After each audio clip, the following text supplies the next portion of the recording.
Good morning, Mr. Pfeiffer. Good morning. What is your current occupation? I'm currently a forensic biologist. And where are you employed in that capacity? I am employed at the Bureau of Alcohol, Tobacco, Firearms and Explosives, commonly known as the ATF. And what is, and what are your duties at the ATF? My duties at the ATF are to be a forensic biologist, which means to process evidence as it relates to ATF incidents, to analyze evidence for DNA, to generate reports, and to testify in court. And have you worked in any other capacity prior to your employment with the ATF? Prior to my employment with the ATF, between 2012 and 2015, I was employed by the Georgia Bureau of Investigation, Department of Forensic Sciences, commonly known as the State Crime Lab. And what was your official title or role there? My title at the GBI was also as a forensic biologist. And what were your duties or responsibilities at the GBI as a forensic biologist?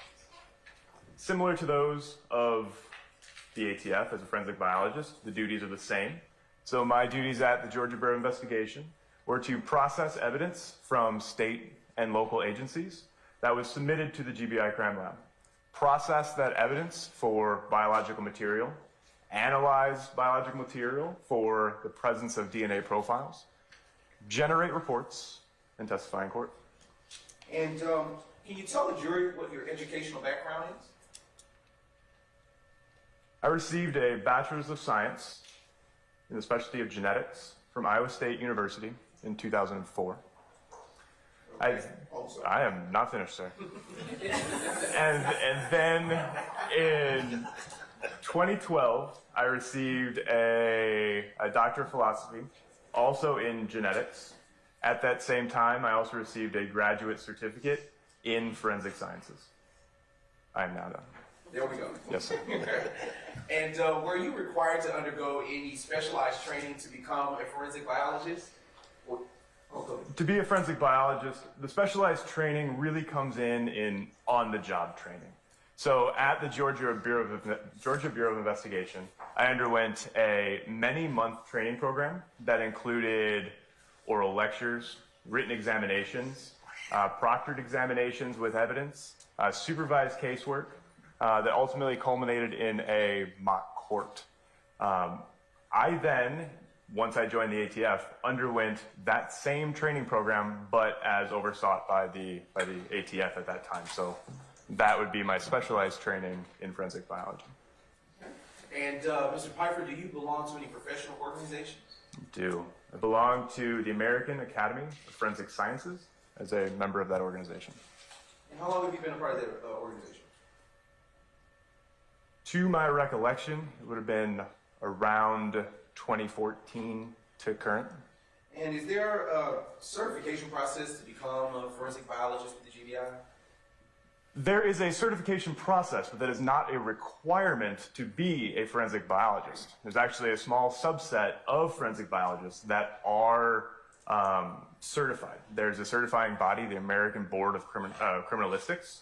I hold with that body a certification in molecular biology, which is under the umbrella of forensic DNA analysis.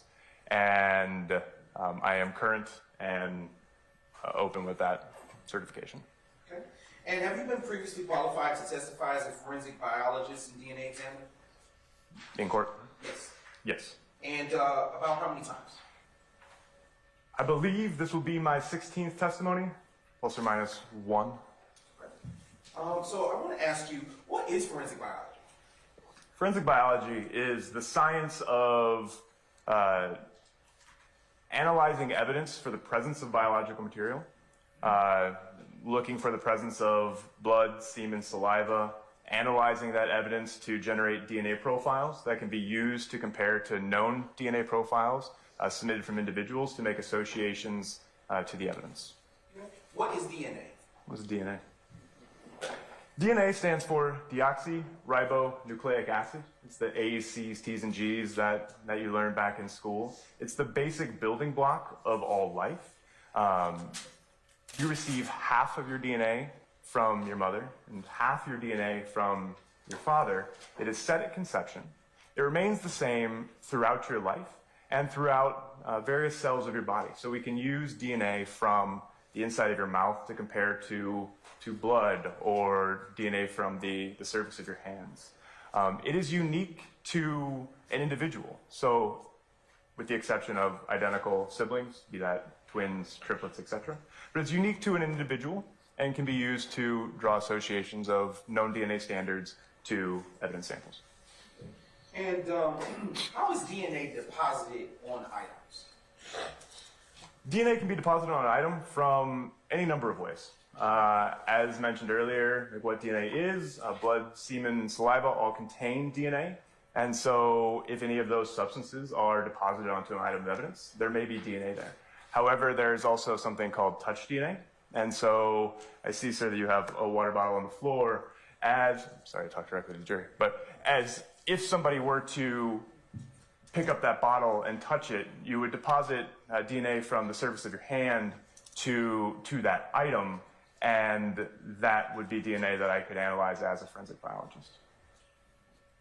Let's expound upon that. How can DNA be collected from items of evidence? DNA collection process starts with an evaluation, and I look at evidence and try to determine where DNA may be deposited on an item. The actual collection of that is I use something similar to a Q-tip, commonly used to clean things around the house or on your physical person. We have sterile cotton swabs that we use to collect DNA. The standard process would be, once I identify an area to swab, moisten that swab with liquid, a sterile water. Use that sterile wet swab to swab the evidence, to collect any biological material from the evidence onto the swab. I then follow that back up with a dry swab, similar to mopping the floor. If you use your wet mop, you still need to go back and clean it again. So we're trying to get all of the biological material off of an item of evidence and onto cotton swabs that I can then use in my DNA analysis process pipeline. Okay. And after you've performed that collection process, what else, if anything, do you do after that? Sure. The DNA collection process is just the first step of DNA analysis. We need to obtain DNA from the evidence and move that to our DNA analysis pipeline. The pipeline can be thought of as 5 basic steps. First step is DNA extraction. So we would cut the swabs that I took from the evidence and put that into a tube and add chemicals to break apart the cellular material that's there, to wash away any substances from the evidence itself. And so we end up with a purified sample with DNA in it. The next step is then to figure out how much DNA I had. I don't know at this point in time if I obtained any DNA from an evidence sample. So I use my quantitation step to determine whether or not any DNA is present on an item of evidence. After that, I use that information in the next step to use something similar to like a molecular Xerox machine. So something, if you were making photocopies of a piece of paper, you would put it in and make hundreds to millions of copies of that piece of paper. I do that using instrumentation and chemicals in the laboratory to amplify and generate multiple copies of the small amount of DNA I obtained from the evidence. After that, I use sensitive instrumentation to detect the DNA sample that I just processed and amplified. The final step in my DNA analysis process is looking at the data that comes off of my sensitive instrumentation to determine whether or not a DNA profile is suitable for comparison. Okay. So I would like to ask you, what is a DNA profile? A DNA profile is a collection of data as it pertains to somebody's DNA. And so if we think of a DNA profile as a collection of data from particular locations throughout your DNA, and in the testing that I normally do, we would look at anywhere from 15 locations of the DNA, and each one of those locations would give me information. And so if we look at it Graphically, it's much like every other graph. It's an X with a Y axis where size is on the X axis going across, and how tall the peak is how much information is present. At each one of the locations of DNA that I look at, if we go back to the definition of DNA, you get half from your mother and half from your father. I can expect two pieces of information, one from each individual that donated DNA to your life, and sometimes those are separate and sometimes they're stacked if the same information came across from both parents. And so that collection of data, the number of peaks, the size of the peaks, is the information that I put together to build the DNA profile. Okay, what is DNA comparison? DNA comparison. As I generate DNA profiles from evidence, that can only do so much.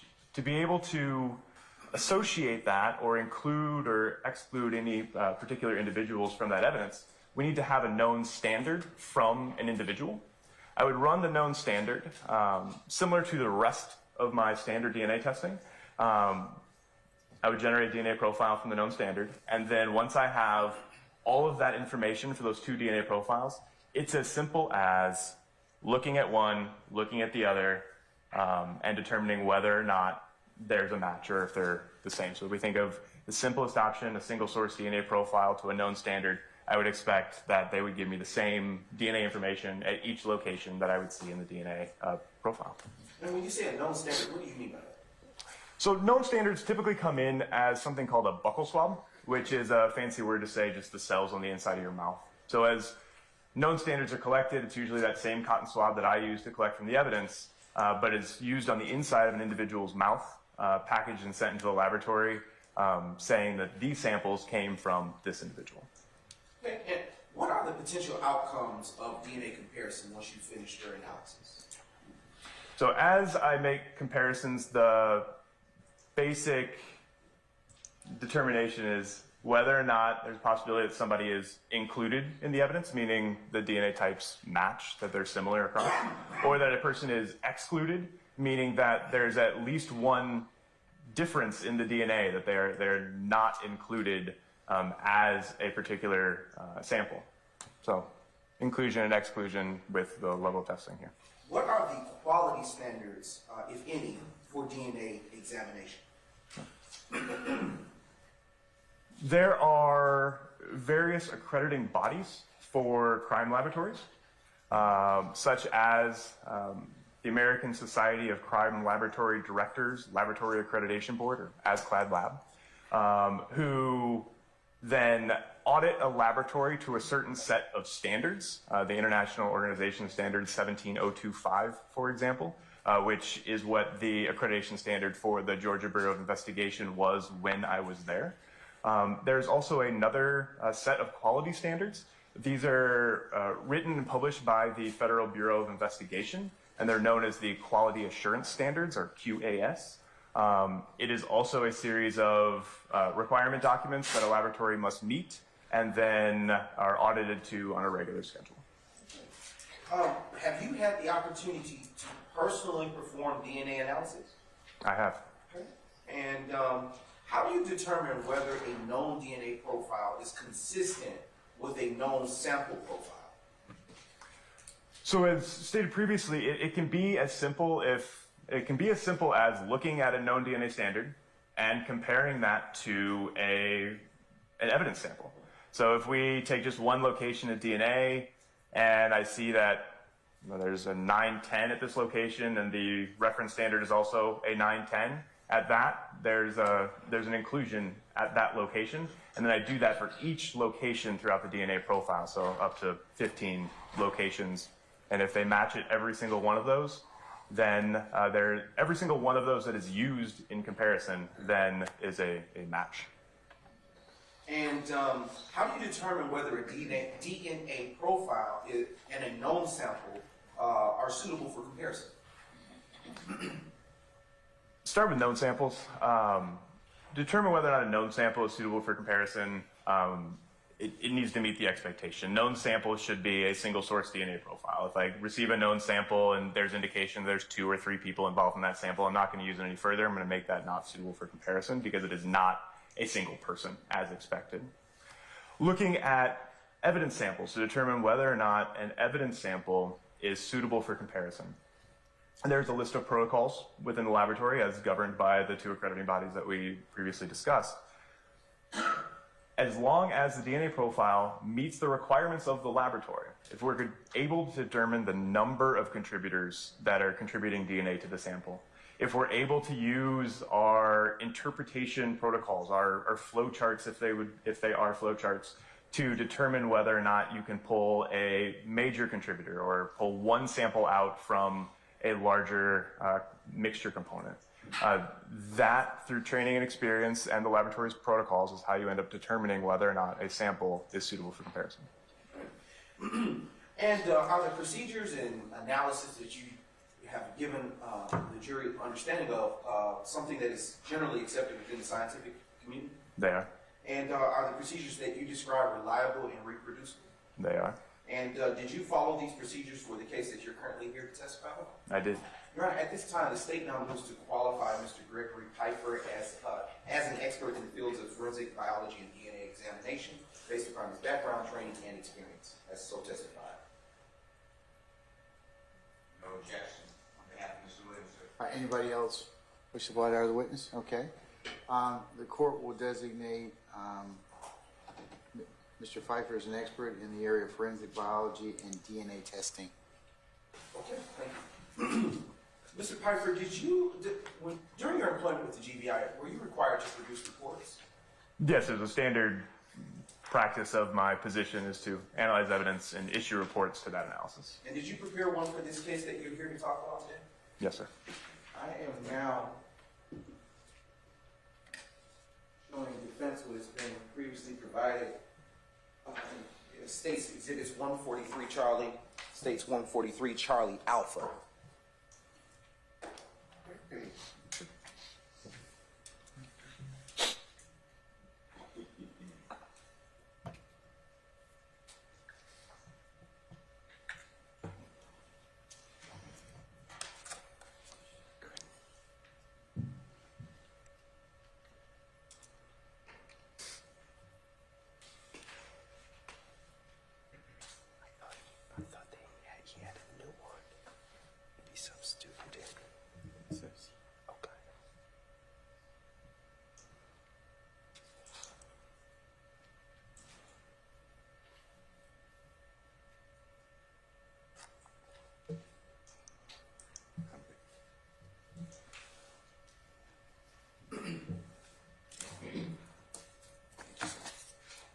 Now approaching the witness, Your Honor, with your permission, States Exhibits 143 Charlie and 143 Charlie Alpha. You may, sir. Thank you.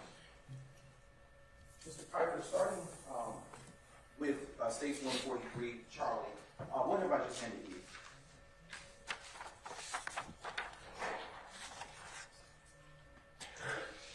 This is the Georgia Bureau of Investigation, Department of Forensic Sciences official report to the analysis that I performed in this case. And how do you know what it is? Well, I can see the header of the report that has the DOFS case number listed at the top, including my name, title, and signature at the end of the report. What is States 143 Charlie Alpha?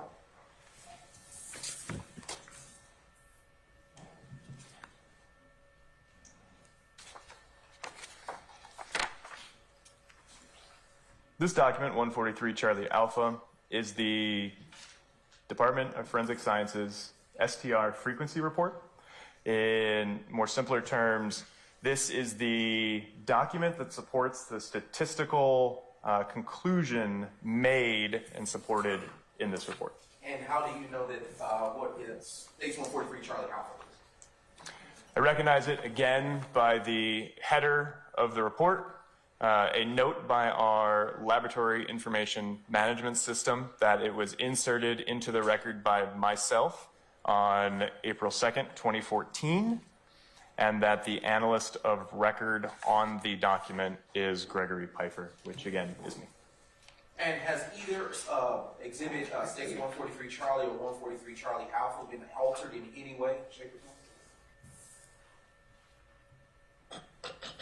The state's exhibit number has been added to both documents. Your Honor, at this time, but other than that, it is materially the same way as you last prepared. Other than that, I see no differences. Thank you. At this time, Your Honor, the state now moves to admit states 143 Charlie and 143 Charlie Alpha into evidence at this time. Your Honor, I object on continuing witness, which you said we take up later, otherwise I don't have an objection for purposes of this, if he needs the first testimony. Aye. Your Honor, I'll add my objection is also that it's hearsay. I understand it's live testimony, but the report itself. Okay, your objection is overruled, and I'll take up the other issue later, but it will be admitted as states 143 Charlie and 143 Charlie Alpha. Thank you, Your Honor. It be published as you see fit. Thank you, Your Honor. And it is coming up.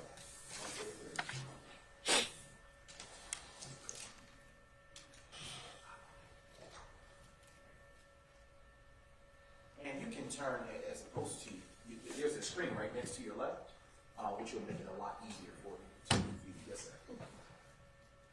Okay. Starting at the top, is there a DOFS case number associated with this report? There is. It is 2013-102-0281. And what does DOFS stand for? Department of Forensic Sciences. It is a department of the Georgia Bureau of Investigation. And upon what date are you seeing on this report? What date are you seeing on this document that this report was prepared? This report is dated and issued as of April 10th, 2014. It is in the header in the bottom right. And can you describe what it is that ASCLAB Lab International Accredited is on the report? ASCLAD Lab. This is in the middle, right next to the barcode. This is the American Society of Crime Laboratory Directors Laboratory Accreditation Board. This is the accreditation board that I referred to earlier as far as quality standards for a testing laboratory. It is just noting that in 2014, the Georgia Bureau of Investigation adhered to these standards. Based on your report, did the GBI Crime Lab receive any evidence pertinent to this case? You can scroll down a little bit. Is this a touch screen? Oh, actually, it's controlled from here. Okay. Just a little bit.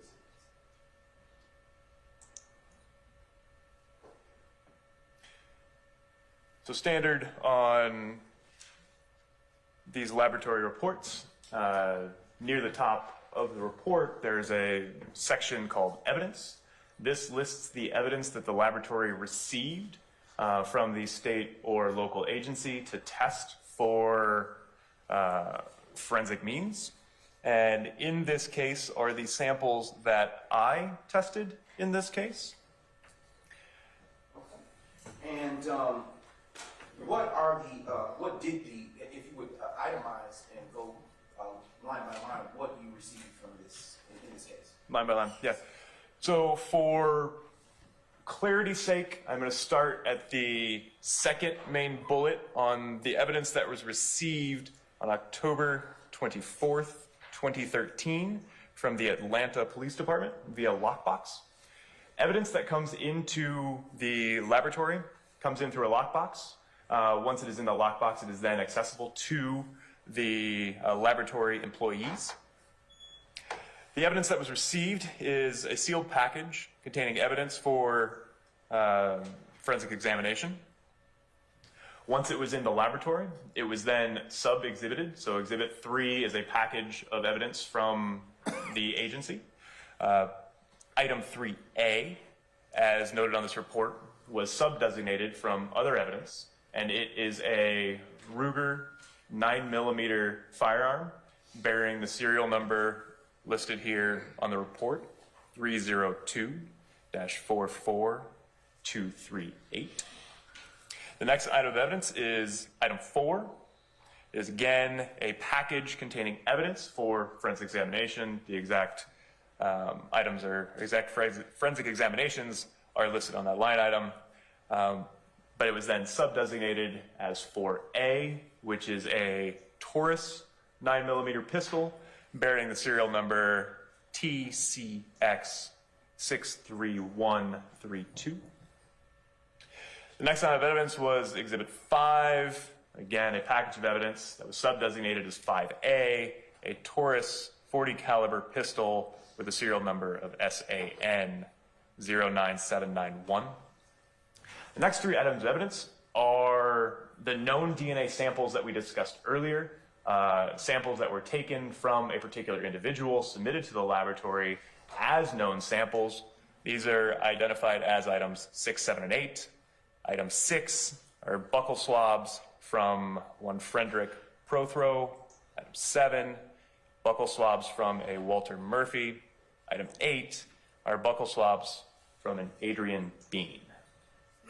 So that was the evidence that the laboratory received from the Atlanta Police Department.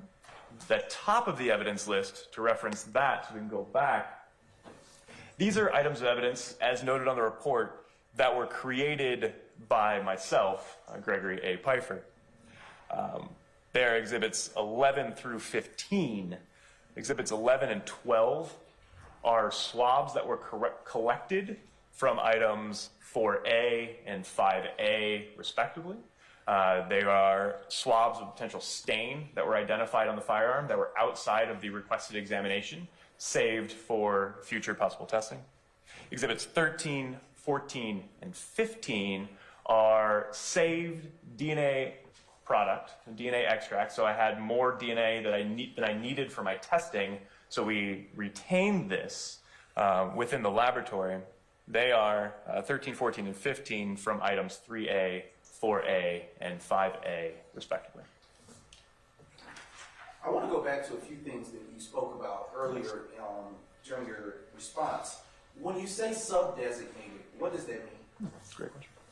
So, if we receive evidence that has multiple components inside of a single box, for instance, if there was evidence that came in that had a firearm, an ammunition magazine, as well as intact ammunition cartridges, it is easier for tracking throughout the laboratory and denoting where samples came from to sub-designate that evidence using letters in this instance. So 3A, for example, the firearm became 3A, and it is beyond my recollection for the ammunition magazine and the ammunition cartridges on what those are designated, but we can speak directly to a subset of the evidence by sub-designating these numbers. And earlier you talked about a lockbox. Can you tell the jury why evidence went arrive in a lockbox? Yeah. So quite often, when state and local agencies need to deliver evidence to the state crime lab, there needs to be a secure chain of custody from the submitter to the laboratory. There needs to be an interaction between those two entities. To facilitate that, you would need in-person interaction or a secure means of transfer. The secure means of transfer is what was used at the Georgia Bureau of Investigation via a lockbox. The agency, submitting agency, can show up at the crime lab, access through a secure door, access a secure locker, submit the evidence to the laboratory, make the request for what forensic examinations they need to do, place it into that lockbox. Once it is closed, it is only then accessible to the laboratory. That maintains that chain of custody that they put it in and the only people that can get it out are the crime lab. We then, once we get the evidence, enter it into evidence within a case number. In this case, we've discussed the case number. Okay. Scroll to the top of it. Earlier you described that you received this, the evidence that you test here from the Atlanta Police Department. Based on your report, from who requested testing of this evidence that you analyzed here? Referencing the report, it is a D. Quinn that requested this examination. Are there case subjects associated with this report? Referencing the report, there are 4 individuals listed in the case individual section. 3 of them are denoted as subjects: an Adrian Bean, a Frederick Prothrow, a Walter Murphy, and then there's one designated as victim, E. Robeson-EL. Earlier you stated that, and if you will scroll down just ever so slightly, thank you, right there. Earlier you stated that you created certain evidence numbers or evidence within this report that is referenced. Can you tell the jury why that was? So any product of my examination needs to be tracked for a chain of custody. Just like all evidence, we need to maintain the chain of custody to provide integrity.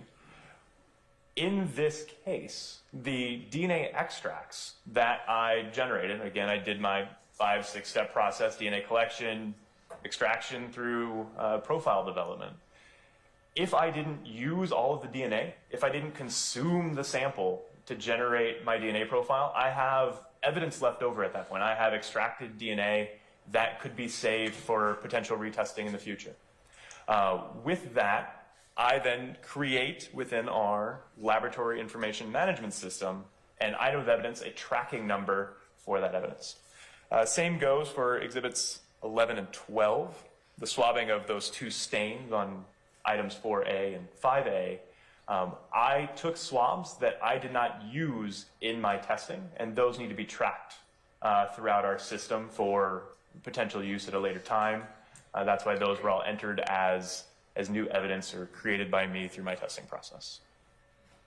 And is that something that you would routinely do throughout your time at the GBI if the occasion should arise? Yes. Anytime that I create something or I generate some sort of continuing evidence, I create a number for it and enter it into our laboratory information management system. Just a brief indulgence, Your Honor. And Mr. Pfeiffer, I'm going to direct you to your left, for there are some gloves right behind you, and would ask that if you would retrieve 2 for yourself and 2 for me. Let's go, people. For yourself.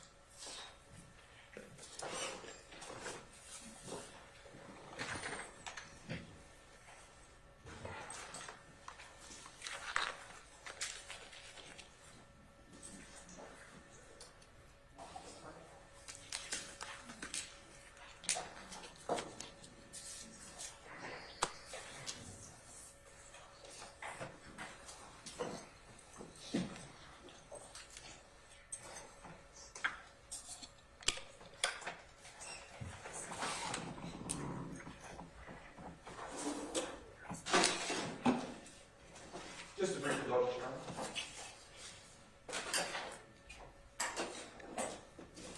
I am now approaching you with what has been pre-marked as state, I'm showing defense counsel, what has been pre-marked as state's exhibits 147 Charlie, 148 Charlie, 144 Charlie, 145 Charlie, 146 Charlie. Would you like some gloves to hold? Sure. No? Okay. I can hold them for you if you want, since you don't. Easy this. Yes, ma'am. I believe, yes. 147 Charlie, 148 Charlie, 144 Charlie, 145 Charlie, 146 Charlie. Yes, correct. So the duplicate 144 Charlie will become 149 Charlie. And that, which is, yes. Sorry.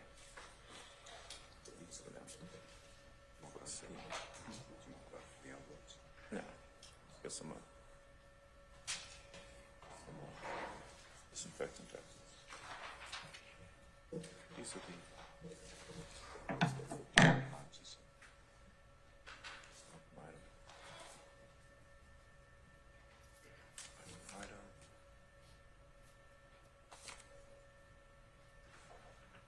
So that's perfect. It's going to be.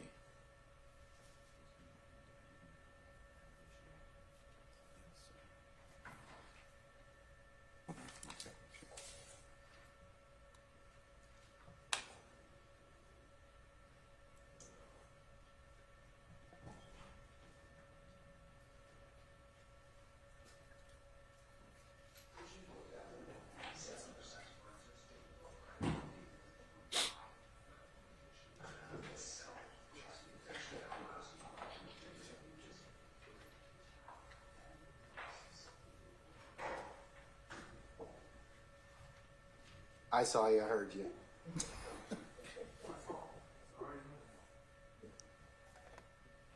All right, I am now approaching you, Mr. Pfeiffer, with state's exhibits 147 Charlie, 148 Charlie, 149 Charlie, 146 Charlie, and 145 Charlie. Can you take a moment to review what I have just handed you and look up at me after you have done so?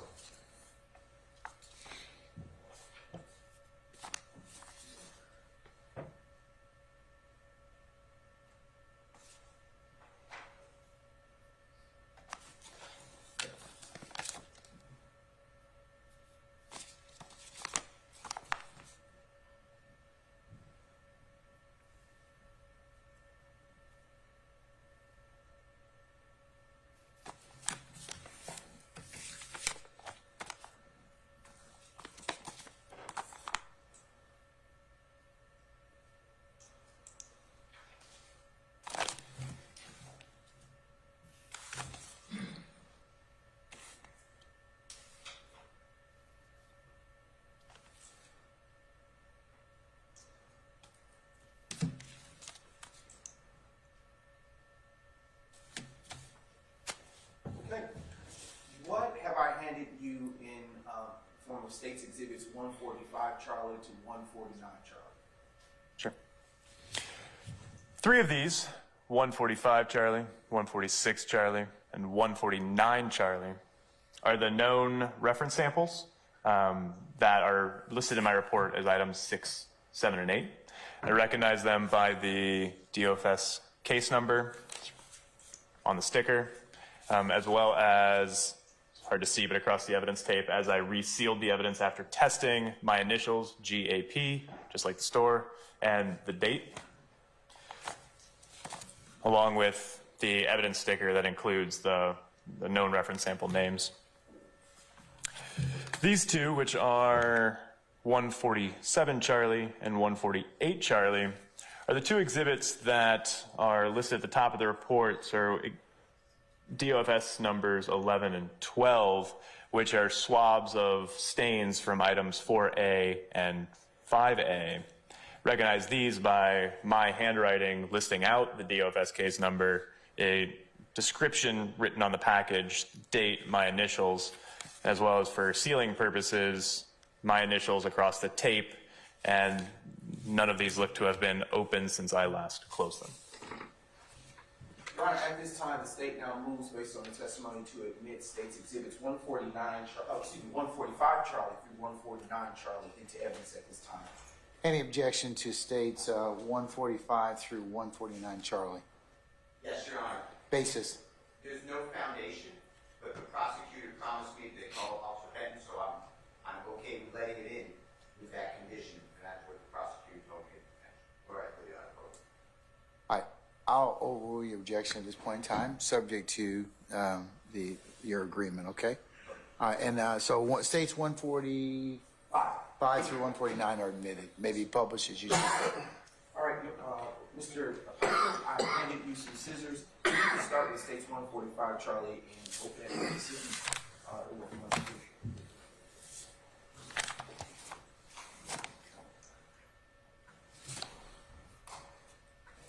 So at this point, for clarity, I apologize to ask for clarity.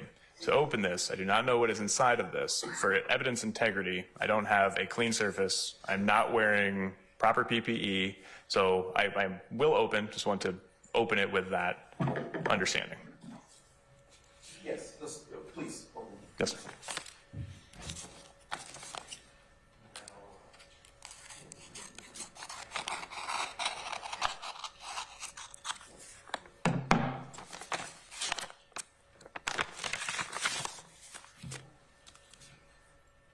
There's one more envelope inside of that envelope. And if you would just be as kind as just opening and look inside without putting evidence on the top of the witness, then it would be appreciated.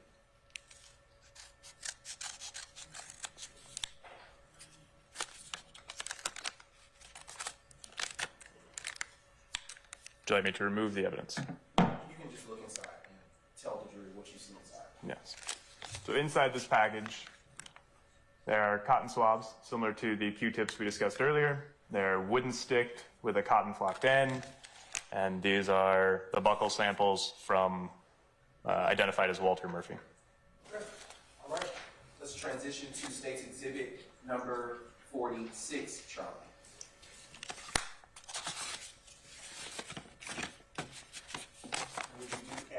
Would you do with State's 146, Charlie, as you've done with State's 145? Yes, sir.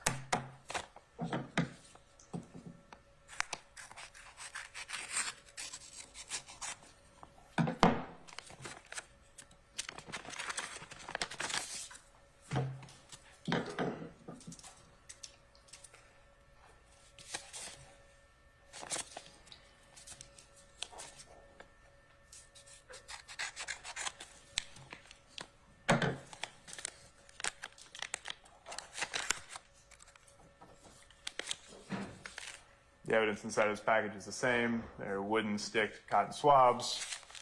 Quantity appears to be 4. Cannot confirm based on taking it out. But it is evidence tape sealed, my initials and date, listed as from Adrian Bean. All right. Would you do it and replace that, please? Would you do with State 147, Charlie, as you've done with State 146, Charlie? 147, Charlie? Yes, sir. For the next. The next reference sample? Yes. That would be listed as 149, Charlie.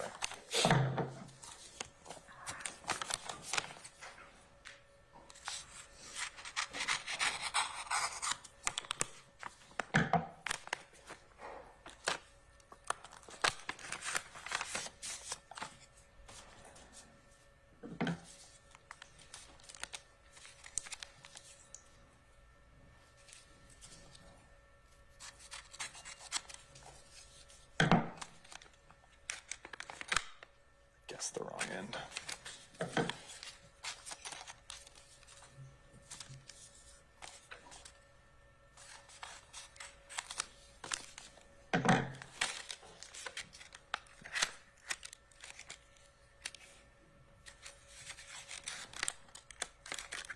This evidence also contains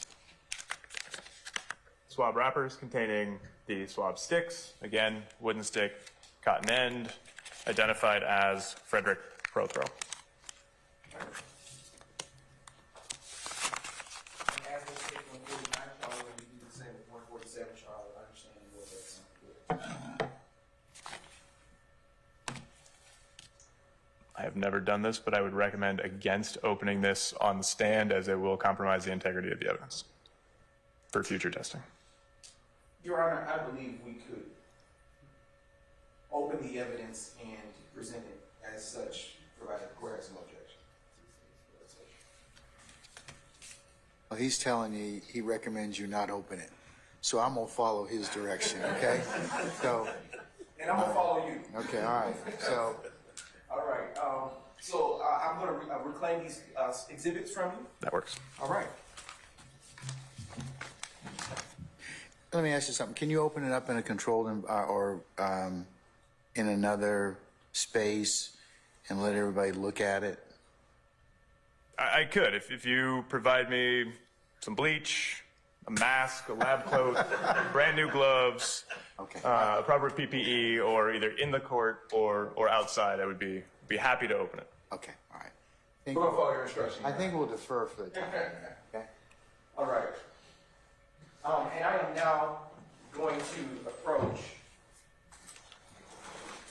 with the states, with the assistance of Deputy Ingram, State's Exhibit 114, Charlie.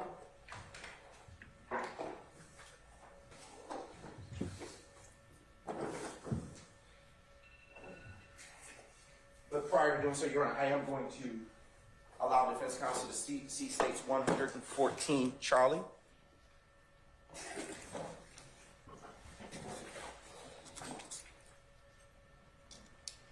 What is this? 114, Charlie.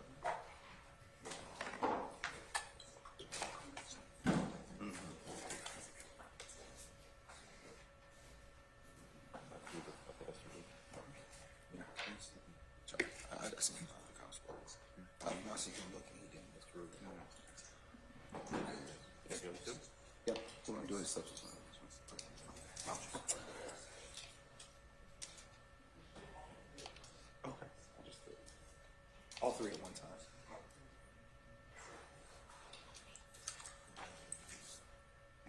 Okay. I am going to show defense counsel, if you all state, I'm going to show you what has been previously marked as State Exhibit 115, Charlie.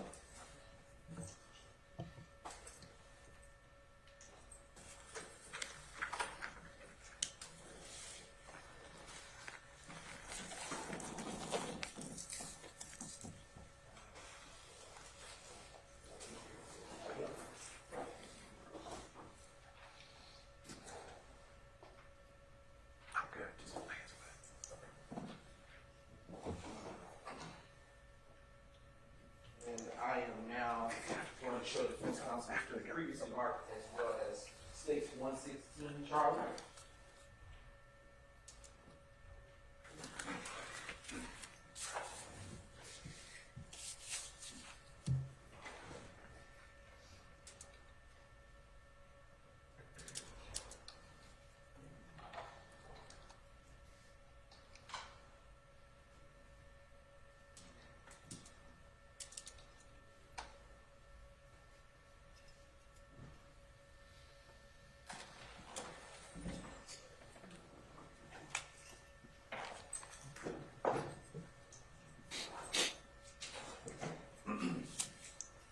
Starting with States Exhibit 114, Charlie. Thanks, sir. Can you take a moment to review that and then tell me what you are looking at that I just handed?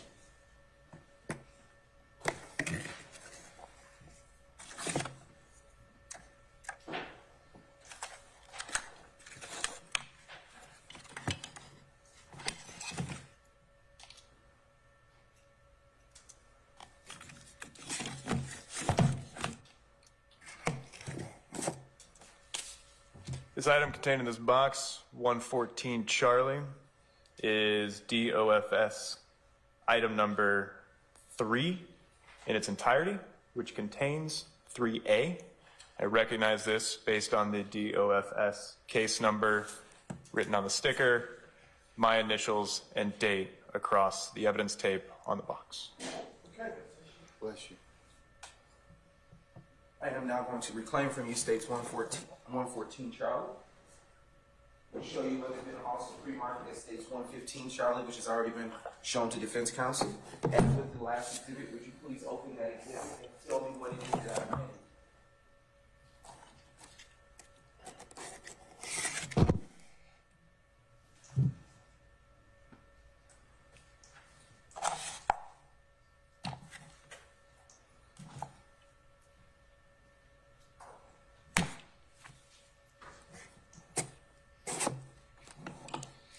What have I just handed you, Mr. Pfeiffer? This exhibit, 115 Charlie, is DOFS case number, or item number 4, which contains item 4A.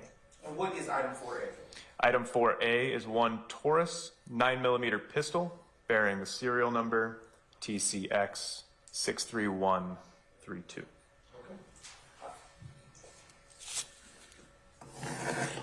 I'm going to reclaim from you States 115 Charlie, and I'm going to give you again States 114 Charlie. And can you tell me, or tell the jury, excuse me, what is contained? What is the item that is contained in States 114 Charlie? Yes, sir. I apologize. It is not evidence. Is there an objection, Mr. Steele? Yes. What's your objection? It's not an evidence yet, Your Honor. I sustain the objection. You can just lay a little more foundation, okay? What is contained in States 114 Charlie? I'll overrule that, okay? And it's the same premise. I'll overrule the objections, okay? Because he's got to identify he's got to be able to identify the item, okay? You may answer the question. 114 Charlie contains one Ruger 9mm pistol bearing the serial number 302-44238, along with the rest of item 3. And does the box that I handed you also contain a serial number that pertains to your report? This box has the DOFS case number on the DOFS case sticker, as well as my initials and date that I sealed the box. And as I'll ask you a question, is 114 Charlie, which I reclaimed from you, also one of the items that you tested, took a sample from? I took a sample from 114 Charlie. Did you also take a sample from states 115 Charlie? This is item 114 Charlie. Excuse me, 115 Charlie, right? Yes, I did also sample from 115 Charlie, which was discussed earlier as the Taurus 9mm pistol. All right. And I am now going to show you what has been previously marked as states 116 Charlie. And as with the prior exhibit, I'm going to ask you to look in, and after you've done so, review what is contained therein. Look up at me and tell me what's in it.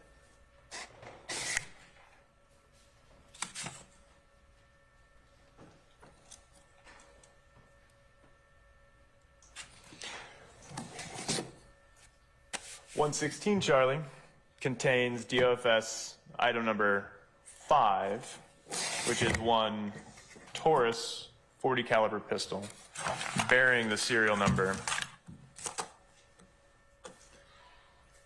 SAN 09791. And is that exhibit that you have in front of you also an item that you took a swab from at the time you performed your analysis for this case? This is an item that I sampled from for this case. Just a brief indulgence, Your Honor. Yes, sir.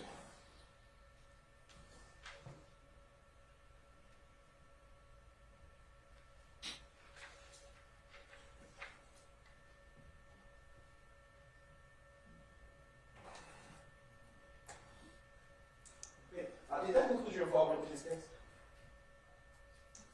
The DNA testing of this evidence concludes the involvement with this case. Brief indulgence, Your Honor. Yes, sir.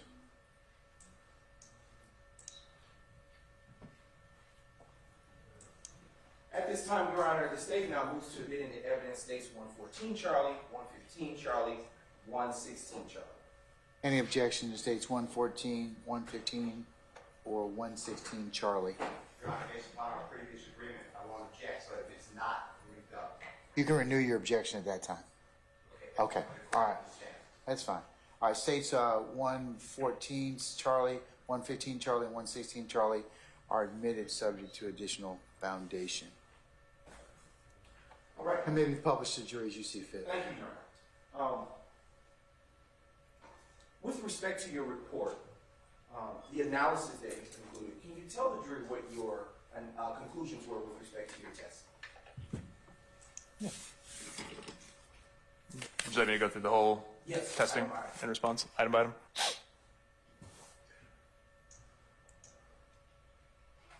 With this testing, we sampled the grips, the textured areas of the grips, and the trigger from each of the 3 firearms discussed earlier. DFS items 3A, 4A, and 5A.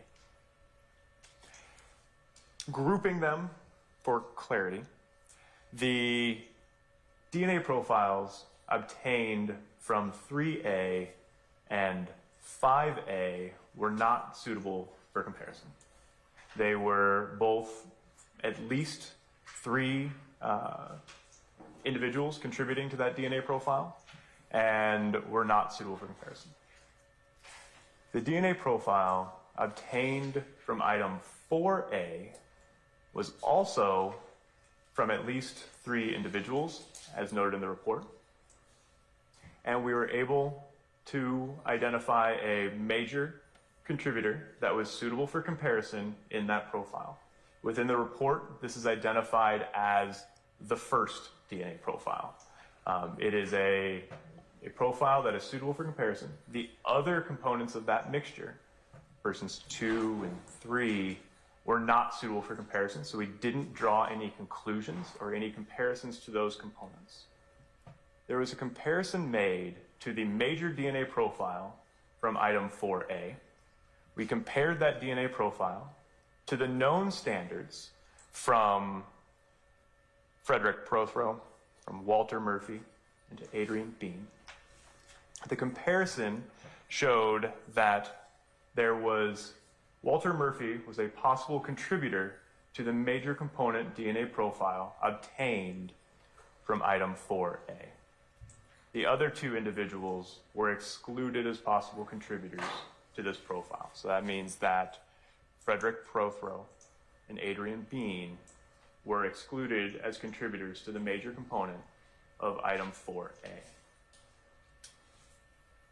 The weight of that association, or the statistical number that accompanies that statement that Walter Murphy was included as a possible contributor, is this.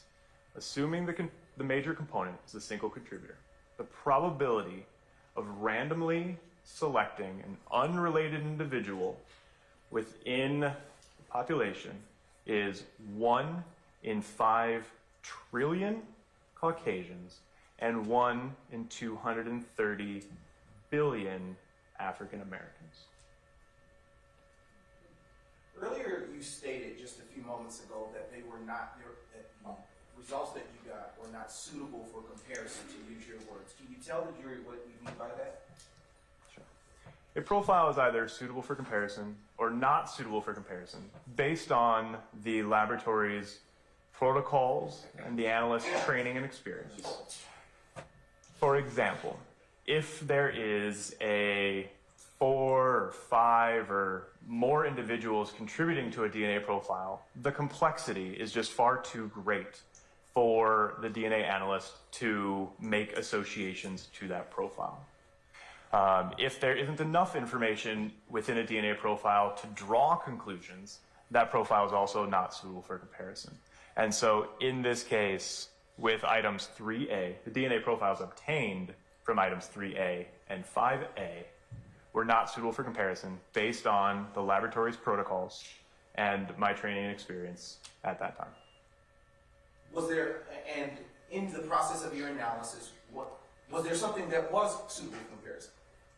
Yes. Okay. The major component from item 4A was suitable for comparison based on the laboratory's protocols at that time.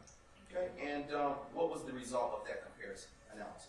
The result of that comparison is that we compared the DNA profile obtained from the major component of 4A to the 3 known individuals submitted in this case.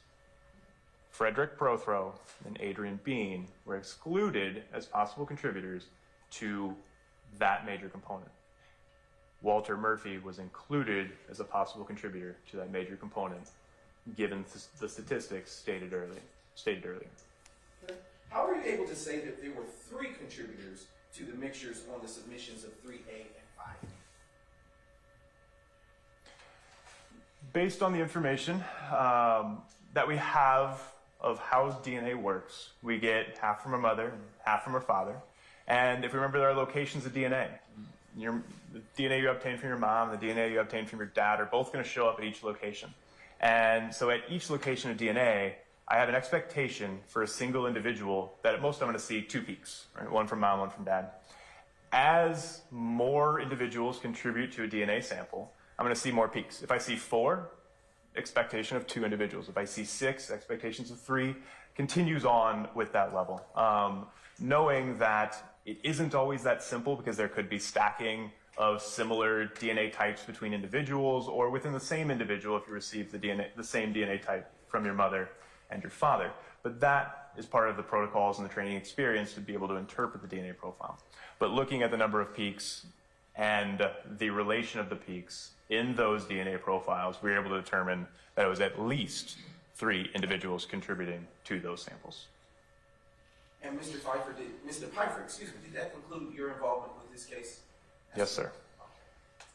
At this time, Your Honor, I am reclaiming State's Exhibits 116, and the State now refers to the defense for any cross-examination.